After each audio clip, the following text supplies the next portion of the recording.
Hello दोस्तों, स्वागत है आपका अपना YouTube channel education by Baban sir में।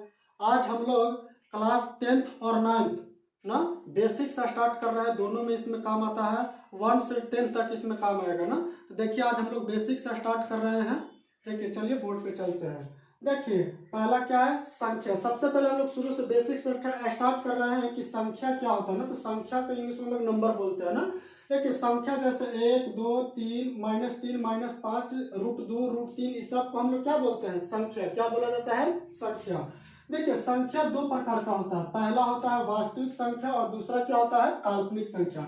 देखिए यही हम लोग के 10th में पढ़ना है ना। 10th में और 9th में दोनों में इस चैप्टर में पढ़ना है वास्तविक संख्या ना। फर्स्ट चैप्टर है वास्तविक संख्या। देखिए वास्तविक संख्या हम लोग किसे कहते हैं, तो वैसी संख्या जिसका वास्तविक मान होता है, जिसे संख्या रेखा पर दर्शाया जा सकता है, उसे वास्तविक संख्या कहते हैं। जैसे हम लोग देखेंगे तो 0 1 2 4 -5 -7 √2 √5 √7 ये सब को हम लोग कौन सी संख्या बोलेंगे, ये सब को हम लोग बोलेंगे वास्तविक संख्या। अब देखिए दूसरा कौन सा है, तो काल्पनिक संख्या। काल्पनिक संख्या किसे कहेंगे, तो वैसी संख्या जिसका वास्तविक मान नहीं होता है, जिसे संख्या रेखा पर नहीं दर्शाया जा सकता है, उसे कौन सी संख्या बोलते हैं, तो काल्पनिक संख्या कहते हैं। देखिए काल्पनिक संख्या चिन्ह का बहुत अच्छा तरीका है कि जो भी रूट के अंदर माइनस में रहेगा, फिर से एक बार सुनिए, रूट के अंदर जो भी माइनस में रहेगा उसको हम लोग कौन सी संख्या बोलेंगे, काल्पनिक संख्या। कौन सी संख्या बोला जाएगा, काल्पनिक संख्या। जैसे √-1 का मान 11th में पढ़ना है, √(-1) का मान, इसको हम लोग आई से सूचित करते हैं, जिसको हम लोग आई होटा बोलते हैं। क्या बोला जाता है, आई होटा। या क्लास 11th में हम लोग चलेंगे तो उसमें क्या करेंगे, पढ़ेंगे ना। तो रूट के अंदर जो भी माइनस में रहेगा तो उसको हम लोग कौन सी संख्या बोलेंगे, काल्पनिक संख्या। कौन सी संख्या बोला जाएगा, काल्पनिक संख्या। अब देखिए वास्तविक संख्या भी दो प्रकार का होता है। पहला आता है परिमेय संख्या और दूसरा कौन सी संख्या होता है, अपरिमेय संख्या। परिमेय संख्या किसे कहेंगे, तो वैसी संख्या जिसे P/Q के रूप में लिखा जा सके, परंतु Q ≠ 0 हो तो उसे परिमेय संख्या कहते हैं ना। अब यहाँ तक तो आप लोग को समझ में आ रहा होगा, लेकिन ये है कि Q ≠ का मतलब क्या होता है। तो इसका मतलब यह होता है, जैसे देखिए पहले 1 2 4/3 5/6 -7/3 -5/2 -4 ये सब को हम लोग कौन सी संख्या बोलेंगे, परिमेय संख्या। देखिए परिमेय संख्या का मतलब होता है कि जो भी, जैसे 4 है ना, तो इसको हम लोग बटा में क्या 1 लिख सकते हैं। लेकिन यही अगर 4 है तो इसको बटा में हम लोग 0 नहीं लिख सकते। क्यों, क्योंकि देखिए 4 कोई चीज का काम कर रहा है P के, और 0 कोई चीज का काम कर रहा है तो Q के। तो जो भी होगा ना, ये Q नीचे जो है Q 0 के बराबर कभी भी नहीं होना चाहिए। अगर Q 0 के बराबर हो गया तो इसको हम लोग परिमेय संख्या नहीं बोलेंगे, फिर इसका मान अपरिभाषित हो जाएगा, अनडिफिनिट हो जाएगा ना। इसी चलते इतना याद रखिएगा कि परिमेय संख्या जिसको हम लोग P/Q के रूप में तो लिख सकते हैं, परंतु Q ≠ 0। Q ≠ 0 का मतलब होता है कि Q 0 के बराबर कभी भी नहीं होना चाहिए। अगर Q 0 के बराबर हो गया तो इसको हम लोग परिमेय संख्या नहीं बोलेंगे। इसको फिर क्या बोला जाएगा, तो अपरिभाषित ना, अपरिभाषित, जिसका कोई मान नहीं होता है। इसका क्या कीजिएगा, याद रखिएगा परिमेय संख्या। देखिए अपरिमेय संख्या किसे कहते हैं, तो वैसी संख्या जिसे P/Q के रूप में नहीं लिखा जा सके, परंतु Q ≠ 0 हो तो उसे हम लोग अपरिमेय संख्या कहते हैं। जैसे यहाँ पे है कि √2 √3 √5 √7 डॉट, इसको हम लोग कौन सी संख्या बोलेंगे, तो इसको हम लोग बोलेंगे अपरिमेय संख्या। अपरिमेय संख्या भी वही होता है ना, जिसमें इसमें P/Q के रूप में हम लोग क्या करते हैं, नहीं लिखते हैं। यानी कि अपरिमेय संख्या को भी P/Q के रूप में नहीं लिखा जाता है। और Q ≠ इसमें भी कोई चीज के बराबर होता है, 0 के बराबर नहीं होना चाहिए, न तो कि इसको हम लोग अपरिमेय संख्या नहीं बोलेंगे। देखिए यहाँ पे क्या करेंगे कि जैसे में यहाँ पे कितना है, रूट अंडर कितना है 2, यानी कि √2, तो √2 का मान यहाँ पे ले लेंगे तो 1 पॉइंट में 4 1 4 2 समथिंग करके आता है ना। इसमें देखिए इसको अगर बटा में लिखेंगे तो यहाँ पे कटबे नहीं करेगा ना, ये और आगे संख्या क्या होते जाएगा, बढ़ते जाएगा ना। तो इसी चलते इसको हम लोग कौन सी संख्या बोलते हैं, अपरिमेय संख्या। कौन सी संख्या बोला जाता है, अपरिमेय संख्या। तो आशा करते हैं दोस्तों कि इतना तक आप लोग के समझ में आ गया होगा। देखिए इसके आगे हम लोग चलते हैं ना।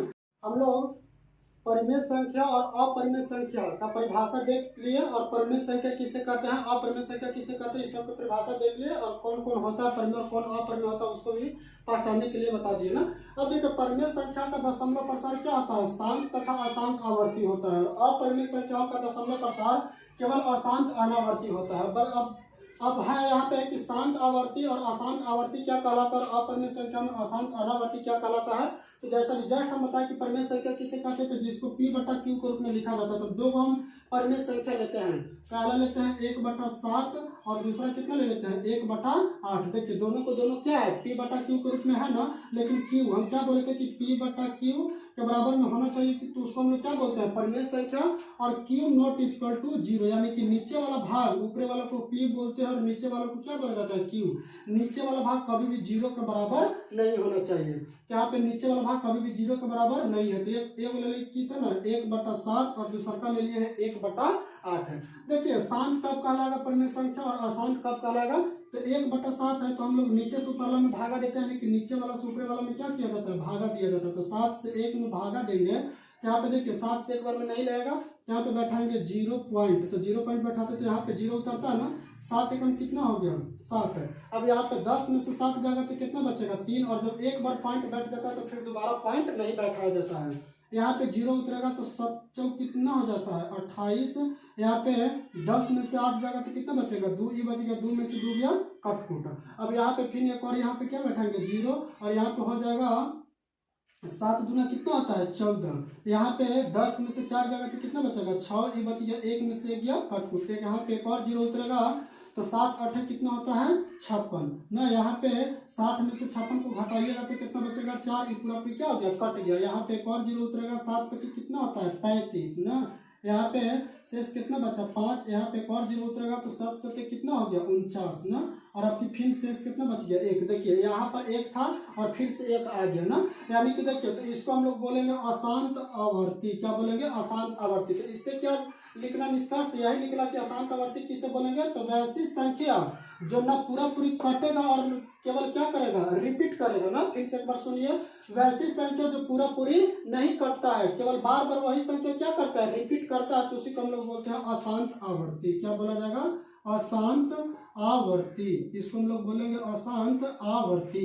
फिर से एक बार समझिए, अशांत आवर्ती किसे कहेंगे, तो वैसी संख्या जो पूरा पूरी कटेगा भी नहीं और केवल बार बार क्या करेगा रिपीट। देखिए ना यहाँ पे 1 था फिर से 1 आ गया ना, तो फिर से यहाँ पे क्या बैठाएंगे, यहाँ पे अगर 0 बैठाते तो फिर से 1 बार में लगाइएगा तो कितना आएगा 7। देखिए 1 से फिर स्टार्ट होने वाला है ना, तो यही है, इसको हम लोग क्या बोलेंगे अशांत आवर्ती। अब देखिए कि अशांत आवर्ती किसको बोलेंगे, अब है किस शांत आवर्ती किसको बोलेंगे। तो शांत आवर्ती बोलने के लिए देखिए ना यहाँ पे हम मिटाते हैं इसको। जैसे दूसरा एग्जांपल हम कितना लिए थे, तो दूसरा एग्जांपल था यहाँ पे 1/8। तो देखिए 8 से हम 1 में क्या करेंगे भागा देंगे, नीचे वाला से ऊपरे वाला में क्या किया जाता है भागा दिया जाता है। तो नीचे वाला से ऊपरे वाले में भागा देंगे तो यहाँ पे 0 पॉइंट बैठाएंगे तो यहाँ पे क्या उतरेगा 0। फिर यहाँ पे लगाएंगे 8 एकम कितना हो जाएगा 8, 10 में से 8 जाएगा कितना बचेगा 2।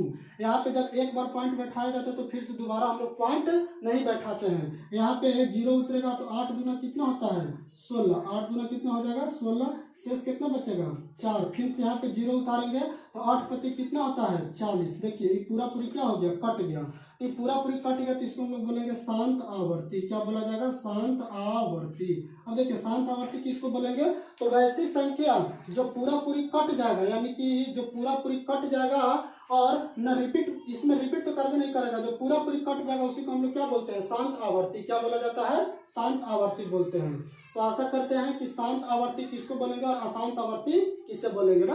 देखिए परिमेय संख्या याद रखिएगा कि परिमेय संख्या का जो दशमलव प्रसार होता है वह शांत और अशांत दोनों होता है। और शांत कब होता है, तो जब पूरा पूरी कट जाता है, और अशांत कब होगा, तो जब पूरा पूरी कटेगा भी नहीं और केवल बार बार क्या करेगा वही संख्या रिपीट करेगा, तो उसी को हम बोलते हैं अशांत आवर्ती। समझ में आ गया होगा। अब देखिए क्या कि सर अपरिमेय संख्याओं का दशमलव प्रसार क्या होता है, तो अनावर्ती होता है ना, अशांत अनावर्ती होता है। जैसे इसमें बताया कि अपरिमेय संख्या किसे कहेंगे, तो √2, रूट कितना था 3, रूट कितना था 5 ना। यहाँ पे है तो देखिए √2, तो √2 का मान अगर निकालिएगा तो √2 का मान होता है 1 पॉइंट में 4 1 4 2 3, ऐसी कुछ करके संख्या क्या होता जाता है रिपीट होता जाता है। जैसे देखिए ना एक क्लास में चैप्टर है वर्ग और वर्गमूल, तो देखिए हम लोग √2 को क्या निकालेंगे वर्गमूल, तो √2 को वर्गमूल निकालिएगा तो यहाँ पे पॉइंट के बाद 0 0 बैठा सकते हैं, क्योंकि पॉइंट के बाद 0 का कोई वैल्यू नहीं होता है। इसको क्या निकालेंगे हम लोग वर्गमूल। तो देखिए दूधों को क्या बनाया जाता है पेयर बनाते हैं ना, तो देखो यहाँ पे दूधों का पेयर बनाया जाता है। तो फर्स्ट वाला संख्या कितना बच गया 2, तो 2 किसके किसके हम लोग देखते हैं कि 2 किसके किसके वर्ग के बीच में आता है, तो 2 देखिए 1 और 2 के बीच में आता है ना, तो ऊपरे 1 लिखेंगे तो नीचे भी कितना लिखा जाता है 1, और यहाँ पे 1 लिखे तो यहाँ पर भी कितना लिखेंगे 1। अब यहाँ पे 1 से 1 में गुना करेंगे तो कितना हो जाएगा 1। अब बताइए कि 2 में से 1 जाएगा तो कितना बचेगा 1। यहाँ बीच में पॉइंट है तो यहाँ पर हम भी क्या बैठा देंगे पॉइंट, और इधर वाला संख्या को जोड़ा जाता है, तो 1 और 1 कितना हो जाएगा 1 और 1 2। अब ऊपर से देखिए भागा में हम लोग 1 अंक उतारते हैं, लेकिन वर्गमूल में डबल अंक उतरता है ना, वर्गमूल में डबल अंक हम लोग क्या करते हैं उतारते हैं। अब यहाँ पे इसको जोड़ा जाता है तो 1 और 1 कितना हो गया 2। अब यहाँ पे ऐसा संख्या लिखना ताकि हमको गुना करना पर या तो 100 आ जाए या फिर इससे क्या आना चाहिए कम आना चाहिए। तो यहाँ पे ऊपर लिखेंगे 4 तो नीचे भी कितना लिखना होता है 4, जितना ऊपर लिखते हैं उतना ही नीचे भी हम लोग लिखते हैं। और यहाँ पे 4 लिखे तो यहाँ पर भी कितना लिखेंगे 4। देखिए 24 से 4 में गुना करेंगे तो 24 चौके कितना आता है 96। अब 100 में से 96 को घटाएंगे तो कितना बचेगा 4, ये क्या हो गया कट गया। फिर ये वाला संख्या को क्या करते हैं जोड़ते हैं, तो 4 और 4 8, 2 के 2, और फिर से ऊपर से डबल अंक उतारेंगे तो कितना आ गया 400। अब यहाँ पे ऐसा अंक लिखना है ताकि हमको फिर से गुना करना पड़े, या तो 400 आना चाहिए या फिर इससे क्या आना चाहिए कम आना चाहिए। तो देखिए एक बार में लगाएंगे तो यहाँ पे 1 लिखे तो नीचे भी कितना लिखेंगे 1, और जब यहाँ 1 लिखे तो यहाँ पर भी कितना लिखना पड़ेगा हमको 1 ही लिखना पड़ेगा। अब 281 से 1 में गुना करेंगे तो कितना आ जाएगा 281। आप लोग को समझ में तो आ रहा होगा। आप लोग सोच रहे होंगे कि यहाँ पे 2 बार में नहीं लगा सकते, तो नहीं, 2 बार में अगर लगाइएगा तो यहाँ पे क्या हो जाएगा बेसी हो जाएगा। 282 से 2 में गुना कीजिएगा तो यहाँ पे बेसी आ जाएगा। इस चलते हमको कई बार में लगाएंगे 1 बार में लगाएंगे, यहाँ से 1 बार में। अब देखिए 281 से 1 में गुना करेंगे तो कितना जाएगा 281, 10 में से 1 जाएगा कितना बचेगा 9, ये बच गया 9 में से 8 गया 1, ये बच गया 3 में से 2 गया 1। अब यहाँ पे इसको जोड़ते हैं तो 1 और 1 2, 8 की 8 2 के 2, देखिए ना, और फिर से डबल अंक उतरेगा ना, यानी कि यहाँ पे पॉइंट हम लोग क्या करते जाएंगे बैठाते जाएंगे, सॉरी जीरो क्या करते जाएंगे बैठाते जाएंगे, तो यहाँ पे डबल अंक फिर से उतरेगा। फिर से यहाँ पे ऐसा अंक लिखना था कि गुना करने पर 11,900 या फिर इससे, मतलब कि यही साबित हुआ अपरिमित संख्याओं का असंत अनावर्ती इसलिए कहते हैं क्योंकि वैसी संख्या जो रिपीट भी नहीं करता है और कटता भी नहीं है ना। देखिए शांत में क्या रहता है, इसमें अशांत में क्या रहता है, इसमें हम बोले कि जो संख्या क्या करेगा रिपीट करेगा, रिपीट ना, रिपीट करेगा तो उसको हम लोग क्या बोलते हैं अशांत आवर्ती बोलते हैं। क्या बोला जाता है अशांत आवर्ती। लेकिन अपरिमित संख्या में यह कटेगा भी नहीं, पूरा पूरी कटेगा भी नहीं और ना ही रिपीट करेगा। देखिए ना बार बार संख्या बदलते जाएगा, फिर से यहाँ पे रखेगा तो दूसरा संख्या आएगा, फिर दूसरा संख्या आएगा, तो इसी को हम लोग क्या बोलते हैं, इसी को बोलते हैं अशांत अनावर्ती। अपरिमित संख्या का दशमलव प्रसार क्या होता है अशांत अनावर्ती होता है। तो शांत और अशांत कब बोलेंगे, यानी कि परिमेय संख्या का शांत आवर्ती कब होगा, अशांत आवर्ती कब होगा, और अपरिमेय संख्या का शांत अनावर्ती कब होगा, समझ में आ गया होगा। अब देखिए अब हम लोग आगे बढ़ते हैं, तो यहाँ पे चलिए ना देखते हैं।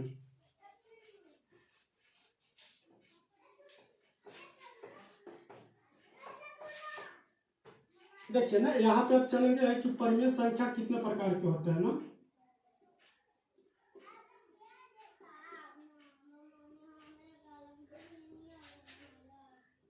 देखिए परिमेय संख्या भी 2 प्रकार का होता है। पहला होता है भिन्न संख्या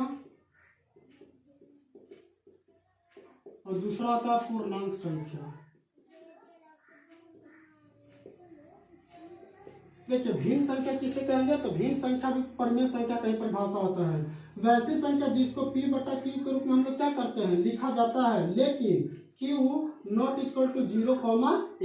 फिर से एक बार समझिए, वैसी संख्या जिसको p बटा q के रूप में हम लोग क्या करते हैं लिख सकते हैं, लेकिन q नॉट इक्वल टू 0,1। देखिए परिमेय संख्या में केवल हम बता रहे थे कि जिसको p बटा q के रूप में लिखा जाता है, लेकिन q नॉट इक्वल टू 0, यानी कि q जो है वह नीचे वाला भाग कभी भी 0 के बराबर नहीं होना चाहिए। लेकिन भिन्न संख्या में 0 भी नहीं होना चाहिए और 1 भी नहीं होना चाहिए। अगर 0 और 1 हो गया तो इसको हम लोग भिन्न संख्या नहीं कहेंगे ना। इसका एग्जांपल क्या हो जाएगा, तो इसका एग्जांपल जैसे में हो जाएगा 2 ना, यहाँ पे 2 बटा कितना हो जाएगा 3, 4 बटा कितना हो जाएगा 5 ना, यहाँ पे 3 बटा कितना लिख सकते हैं 7, यहाँ पे 2 बटा कितना लिख सकते हैं 8 ना। यही क्या हो जाएगा भिन्न संख्या। यही याद रखना कि भिन्न संख्या को p बटा q के रूप में लिखा जा सकता है, लेकिन q यानी कि नीचे वाला जो पार्ट है यह 0 और 1 नहीं होना चाहिए। अब पूर्णांक संख्या किसे कहेंगे, तो वैसी संख्या जिसको p बटा q के रूप में लिखा जाता है, लेकिन q बराबर केवल क्या होना चाहिए 1, यानी कि जो नीचे वाला भाग है केवल 1 के बराबर होना चाहिए। जैसे हम यहाँ पे लिख देंगे तो क्या हो जाएगा 0 भी हो सकता है, 1 भी हो सकता है, 2 हो जाएगा, 3 हो जाएगा, -4 हो जाएगा, -5 हो जाएगा, यहाँ पे 7 हो जाएगा, -7 हो जाएगा। देखिए नीचे सबको हम लोग बटन कितना 1 लिख सकते हैं, तो नीचे वाला भाग कितना के बराबर होना चाहिए, 1 के बराबर होना चाहिए। तो इसी को हम लोग कौन सी संख्या बोलते हैं, पूर्णांक संख्या। कौन सी संख्या बोला जाता है, पूर्णांक संख्या ना। और भी 4 को संख्या उसको हम लोग देख लेते हैं। देखिए ना, और संख्या है, और संख्या जैसे ना सम संख्या ना, सम संख्या किसे कहते हैं ना, सम संख्या। तो सम संख्या किसे कहेंगे, तो वैसी संख्या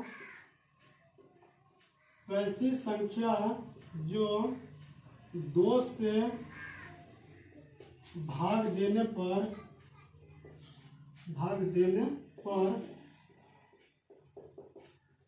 पूरा क्या हो जाता है, कट जाता है।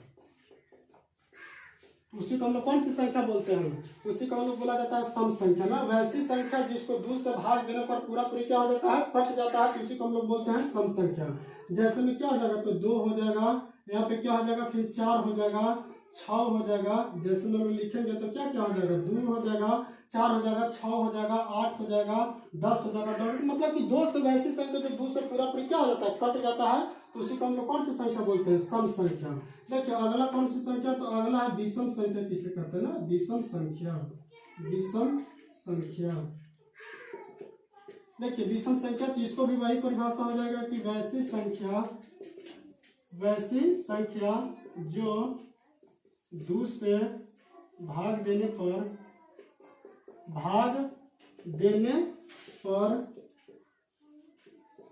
पूरा नहीं कटता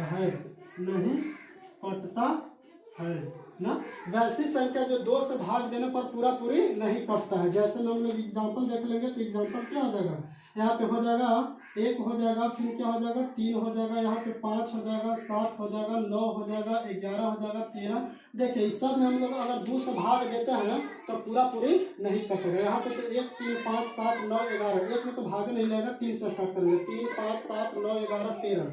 ये सब को अगर 2 से भाग दीजिएगा तो यहाँ पे पूरी नहीं कटेगा ना। तो बस आज के लिए इतना ही।